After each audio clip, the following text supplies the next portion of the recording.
This is a plank shoulder tap, so great core and shoulder stability exercise. So I'm gonna have hands pretty much shoulder width here, and feet can start shoulder width as well. Wider will be a little bit easier, narrower will be a little harder. For my plank setup, I wanna make sure my ribs are in and down, core is on, so I'm not extended. I don't wanna push the hips high, but I'm thinking of a straight line from my ears to my shoulders to my hips to the back of my feet or my ankles.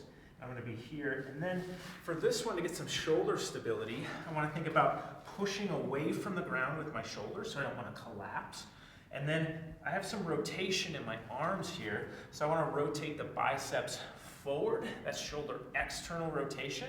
You might feel the rotator cuffs and the shoulder stabilizing muscles fire up. So that's my setup. If you're just doing a plank, we want to get all of these muscles engaged. I'm even going to squeeze my glutes. So there's kind of a lot happening in just a basic plank.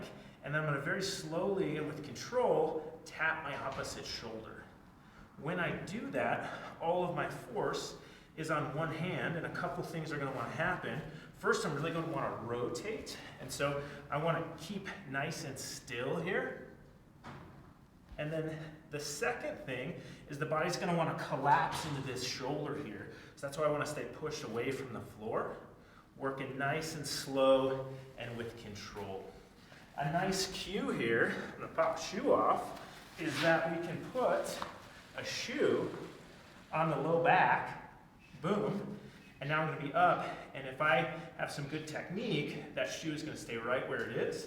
If I'm going too fast or too wobbly, that shoe is going to start to come off. That's a plank shoulder tap.